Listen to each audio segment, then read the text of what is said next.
फरीदाबाद के अमृता हॉस्पिटल ने महज 1 साल के भीतर 100 से अधिक रोबोटिक ज्वाइंट रिप्लेसमेंट सर्जरी पूरी एक अहम मौका हासिल किया है। विश्व प्रसिद्ध माको रोबोटिक सिस्टम की शुरुआत सितंबर 2024 में की गई थी और आज ये अस्पताल फरीदाबाद का पहला मेडिकल सेंटर बन गया है जो टोटल नी, पार्टियल नी और टोटल हिप रिप्लेसमेंट जैसी अत्याधुनिक रोबोटिक तकनीक प्रदान करता है। पिछले 6 दशकों में ज्वाइंट रिप्लेसमेंट सर्जरी ने लंबा सफर तय किया है। साधारण इम्प्लांट डिजाइन से लेकर 1990 के दशक की कंप्यूटर असिस्टेड सर्जरी तक और अब रोबोटिक जिसने पूरी दुनिया में नया स्वर्णिम मानक स्थापित किया है। अमृता हॉस्पिटल द्वारा लाई गई माको तकनीक ने कम समय में ही फरीदाबाद की ऑर्थोपेडिक सर्जरी को नई दिशा दी है। इस कार्यक्रम की अगुवाई कर रहे doctor Sahil Gaba, head of orthoplasty और रोबोटिक सर्जरी, जो भारत के पहले ऑर्थोपेडिक सर्जन हैं जिन्होंने यूके से रोबोटिक हिप और नी सर्जरी में फेलोशिप पूरी की है। उनकी विशेषज्ञता से चलते अस्पताल ने न सिर्फ ये तकनीक शुरू की बल्कि फरीदाबाद में पहली बार माको रोबोटिक असिस्टेड नी और हिप रिप्लेसमेंट भी किया। डॉक्टर गाबा ने कहा, रोबोटिक्स ज्वाइंट रिप्लेसमेंट में गेम चेंजर है। माको सिस्टम हर मरीज की बॉडी एनाटॉमी के अनुसार सर्जरी को कस्टमाइज करता है। इससे लिगामेंट बैलेंसिंग में सटीकता मिलती है और रिजल्ट ऐसा होता है कि नया जोड़ प्राकृतिक लगता है। दर्द कम, मूवमेंट तेज और जीवन में जल्दी वापसी। आई एम सुमन कोठारी, मेरा नाम सुमन कोठारी है। मैंने अभी 2 मंथ पहले ही सर्जरी कराई है। क्या इशू था आपको? वही नी की प्रॉब्लम, नी में यानी चलने में प्रॉब्लम हो रही है। स्टेयर पे नहीं चल पाती थी, ज़्यादा टाइम खड़ी नहीं रह पाना, काम में, अपने कुकिंग में और में मुझे काफ़ी प्रॉब्लम आ रही कब से थी। दिक्कत थी आपको? ये दिक्कत तो 10 साल से थी। 10 साल से दिक्कत। कितना इलाज आपने कराया? वैसे पहले छोटे मोटे ऐसे कोई फिजियोथेरेपी ऐसे बहुत सारी ऐसे कराती रही थी। फिर अलग अलग हॉस्पिटल भी बहुत सारी, फरीदाबाद के काफ़ी सारी हॉस्पिटल में जाके मैंने सर्वे किया भी, क्या किया है। फिर डॉक्टर साहिल से भी मैं 2 बार मिली हूँ। एक बार फर्स्ट पहले मिली थी, फिर उसके बाद में मैं दूसरे हॉस्पिटल सेकंड ओपिनियन लेने के लिए। पर doctor Sahil is the best doctor. कितना टाइम लगा आपकी सर्जरी में? 2 महीने में तो परफेक्ट, 1 मंथ में तो मैं अपना कुकिंग करने लग गई। अभी एकदम परफेक्टली चल सकती हूँ, स्टेयर चढ़ सकती हूँ बिल्कुल। और इसके साथ में ये है कि आपको फिजियोथेरेपिस्ट जरूर करानी चाहिए। सबसे बड़ी सवाल होती है जब आप इलाज करवा रहे हैं तो उस दौरान आपको कितनी समस्याएं आप उठानी पड़ी और कितना वक्त लगा हील होने में? और पेन, क्या इस इलाज में पेन भी हुआ आपको? नहीं, पेन ऐसा, अगर आप रोबोटिक करा रहे हो उसमें पेन यानी पेनलेस भी नहीं बोलूँगी, पर पेन की कंडीशन थी वो बहुत कम थी। मुझे ऐसा नहीं लगा। 3 वीक के बाद में मैं अपना काम अपने आप करने लग गई थी। और वैसे मैं सेकंड यहाँ हॉस्पिटल से जब मैं डिस्चार्ज हुई उससे पहले अपना वॉशरूम वगैरह खुद जाती थी। वो मेरे साथ जाते थे यहाँ की है। और यहाँ का हॉस्पिटल की बहुत अच्छी, बाकी भी जो हॉस्पिटलिटी है वो भी बहुत अच्छी है, तो वो मेरी हेल्प करते थे। मैं वहाँ तक जाती थी। ये नहीं है कि मुझे बेड पे ही सब कुछ अपना करना पड़ा है, क्लीन वगैरह नहीं, मैं वहाँ जाके अपना कराने रही थी। थोड़ा चलना, जैसे वो वॉकर लेके चल रहे थे, पर मैंने वॉकर 21 दिन में वॉकर छोड़ दी थी। कहाँ से हैं आप? मैं 85 से, प्राणायामपुरी से।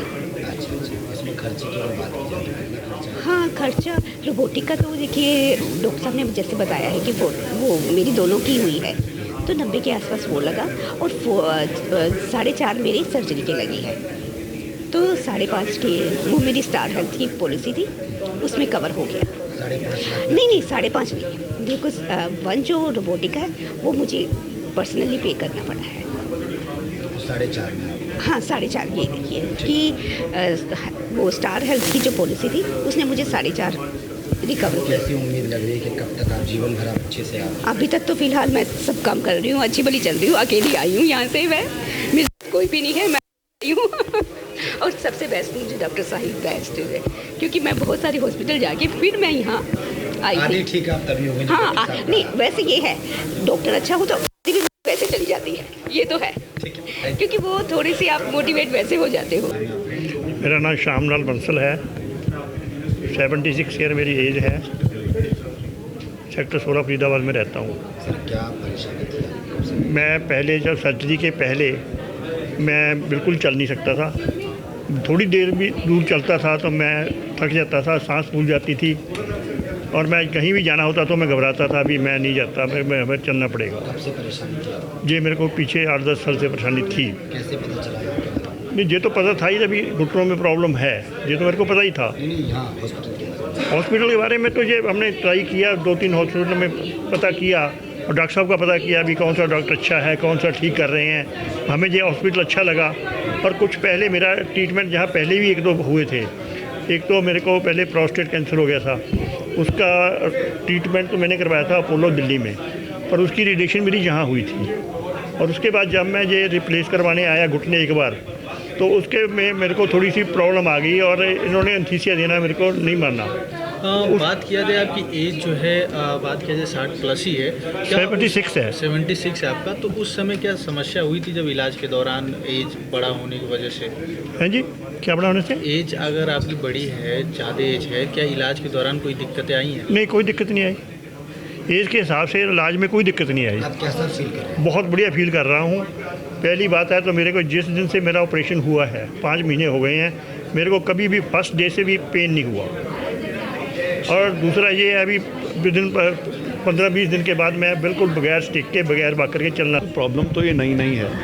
फ़र्क क्या पड़ा है पिछले 5-10 सालों में, इस प्रॉब्लम की के ऊपर जो नॉलेज है वो बढ़ी है, और पेशेंट्स का भी एजुकेशन बढ़ा है। इस पॉइंट पेशेंट ज़्यादा जागरूक हैं, डॉक्टर से मिलकर डिस्कस करते हैं। तो प्रॉब्लम ज़्यादा नहीं बढ़ी पिछले 5-10 साल में, लेकिन पेशेंट्स की जो मेंटल मेकअप है वो बदला है। अब ज़्यादा पेशेंट एक्सेप्ट करते हैं कि हाँ हमें दिक्कत है, और हम सर्जरी के लिए जाते हैं आगे। ये एक रीज़न है कि सर्जरी धीरे धीरे बढ़ गई है इसकी।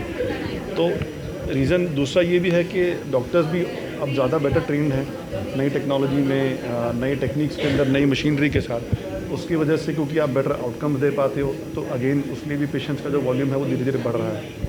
सर जी, आजकल रोबोट का भी बड़ा वो चल रहा है कि भाई रोबोट के माध्यम से भी सर्जरी की बात की जा रही है कि आप किस तरीके से इसको करते हैं, और कितना सर्टिफाइड जो है वो पेशेंट यहाँ से होकर जाता है? देखो, करने की टेक्निक इसकी मैनुअल से थोड़ी सी अलग अलग रहती है। आप उसी सेम सर्जरी को कुछ स्टेप्स डिफरेंट करके रोबोटिक मशीन की हेल्प से करते हो। तो रोबोटिक मशीन की आपकी क्या क्या आपको मदद, एक तो आपका उसके सॉफ्टवेयर के अंदर प्री सर्जरी प्लानिंग होगी पेशेंट के CT स्कैन पे, जो कि हमारा रोबोट है मेको उसमें होती है। सो टेक्निकली आप पर्सनलाइज ट्रीटमेंट कर रहे हो। आप हर पेशेंट को सेम नंबर का जूता नहीं पहना रहे, उस पेशेंट को जो सूट करता है वो पहना रहे हो। तो सेकंड आपको जो हेल्प मिलेगी, आप पेशेंट की जो बोन है वो कम काटते हो, टिश्यूज़ भी कम करते हैं, तो पोस्ट सर्जरी पेन कम रहता है, स्वेलिंग कम रहती है, नी का मुड़ना जल्दी आता है, स्टेयर्स जल्दी चढ़ते हो, वॉकर जल्दी छूट जाता है, इंडिपेंडेंस जल्दी आ जाती है। तो बहुत सारी चीज़ें हैं।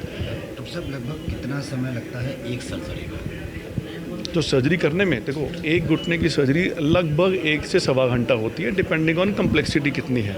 अगर सिंपल है तो लगभग 1 घंटा, अगर कॉम्प्लेक्स सर्जरी है तो कई बार 1.5 घंटे तक लग जाता है। और कितना उम्मीद रहता है कि कब तक जो है पेशेंट जो है चलने, दौड़ने, अपना काम करने में खुद अकेले कर सकते? देखो, चलना तो हम अपना पूरा कोशिश करते हैं कि सर्जरी के अगले दिन पेशेंट सुबह एटलीस्ट खड़ा होकर चल ले। अब 4 कदम भी चले तो हम खुश हैं, क्योंकि हर पेशेंट की पेन टॉलरेंस अलग है, हर पेशेंट का वेट अलग है, हर पेशेंट की पुरानी बीमारी अलग है। अगर किसी पेशेंट की और भी दिक्कतें हैं तो कई बार रिहैब डिले भी होता है। जैसे किसी पेशेंट का स्पाइन भी ख़राब है अगर, तो टारगेट ये रहता है कि as soon as possible after surgery, even कई बार सेम डे, हम कोशिश करते हैं कि पेशेंट खड़ा हो, वॉकर से एटलीस्ट 4 कदम चले, और फिर हर हफ्ते धीरे धीरे आप उसकी एक्टिविटी को बढ़ाते हो बेस्ड ऑन पेशेंट का पेन रिलीफ कैसा रह रहा है। क्या ये इलाज मैनुअली होती है कि या फिर मशीन से ऑटोमेटिकली जो है इलाज हो जाती है? अगर ऑपरेशन की बात करें तो मैनुअली भी किया जाता है यूज, फिर या फिर मशीन पे या रोबोट पे डिपेंड रहते हैं आप?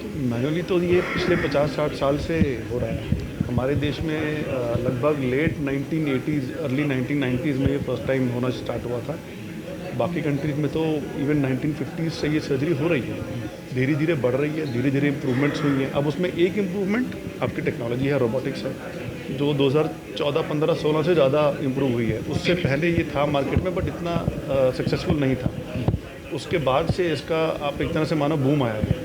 तो बहुत बाकी कंट्रीज़ के अंदर तो इसका वॉल्यूम एकदम एक्सपोनेंशियली ग्रो किया। अब फॉर एग्जांपल ऑस्ट्रेलिया में लगभग 70-75% नी रिप्लेसमेंट्स रोबोटिक होते हैं आज की डेट में। हमारे देश में इसका वॉल्यूम बहुत कम है, अभी पिकअप कर रहा है डेफिनेटली, लोग धीरे धीरे समझ रहे हैं। और इसमें ट्रेन सर्जन की कमी होना भी बहुत बड़ा फैक्टर है, जो भी आई थिंक नेक्स्ट 5-10 ईयर में बदलेगा, क्योंकि लोग ट्रेन होके अब जो आज की डेट में सर्जरी कर रहे हैं वो इन्फॉर्मेशन आगे पास कर रहे हैं। जैसे मैं खुद जाके कई जगह ये इसके ट्रेनिंग वगैरह देता हूँ, तो अगले 10 साल में ये बहुत ही कॉमन होने वाला है। आई थिंक अगले 10 साल में ऑलमोस्ट हर हॉस्पिटल के पास ये टेक्नोलॉजी होगी।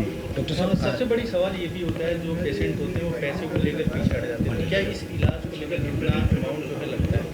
तो आपकी मैनुअल सर्जरी के पैकेज के अलावा आपको 90,000 देना पड़ता है दोनों नी के ट्रीटमेंट के लिए। अगर 1 नी का कर रहे हैं तो 45,000 देना पड़ता है, जो अगर आप पर्सनली मेरी ओपिनियन मांगो तो कंपेयर टू जो बेनिफिट्स आपको मिल रहे हैं उसके सामने ये अमाउंट बहुत ही कम है, कुछ भी नहीं है। एक और सवाल है कि अगर पेशेंट आपके पास आता है तो कितने दिनों में ये इलाज हो जाती है उसकी, और कितने दिनों में वो पूरी बिल्कुल सही तरीके से चलना शुरू कर देता है? देखो, अगर पेशेंट बिल्कुल माइंड बना के आता है कि यस मैं रेडी हूँ, और ओपीडी में एकदम फर्स्ट कंसल्टेशन पे ही वो अग्री कर जाते हैं सर्जरी के लिए, तो पेशेंट का कुछ बेसिक वर्कअप होता है जो सेम डे या नेक्स्ट डे ख़त्म हो जाता है। उसमें कुछ बेसिक ब्लड टेस्ट हो गए, बेहोशी वाला देखता है, हार्ट का डॉक्टर देखता है, तो ये चीज़ें तो बहुत जल्दी हो जाती हैं। उसके बाद पेशेंट के ऊपर है कि वो किस डेट पे चाहता है। फिर आप इंश्योरेंस का पेशेंट ले लो फॉर एग्जांपल, अप्रूवल डालते हैं, एक आध दिन में अप्रूवल आ जाता है। तो अर्लीस्ट पॉसिबल अगर आप आज पेशेंट आया है तो आप अगले 2 या 3 दिन में सर्जरी कर सकते हो, डिपेंडिंग ऑन हमारा स्लॉट अवेलेबल है कि नहीं। ऑब्वियसली डॉक्टर साहब एक अंतिम सवाल है। ज़्यादातर पेशेंट मैं देखता हूँ कि 10-10 साल और 8-8 सालों से परेशान रहते हैं, अपने घुटनों से पीड़ित रहते हैं, लेकिन जब इस तरीके का इलाज उनको मिल जाता है और वो ठीक हो जाते हैं, और जब उनको लगता है कि भाई हम अच्छे से चल रहे हैं, तो बहुत अच्छे से वो मतलब डॉक्टर की भी तारीफ़ करते हैं, हॉस्पिटल की भी तारीफ़ करते हैं। तो क्या मानते हैं यहाँ आने के बाद कितना सेटिस्फाइड जो है वो पेशेंट यहाँ से जाता है और एक अच्छी लाइफ वो जी सकता है जितने दिन उसके बचे होते हैं? देखो, 100% बोलूँगा तो मैं खुद झूठ बोलूँगा, क्योंकि दुनिया में कोई सर्जन नहीं है जिसका 100% सक्सेस रेट है। जिसने ये सर्जरी बनाई थी ये खुद वो भी नहीं बोल सकता कि 100% सक्सेस रेट है, राइट? ये आप जानते ही हो। But majority of cases, I would say more than 95% patients are very satisfied. ठीक है, थैंक यू सो मच।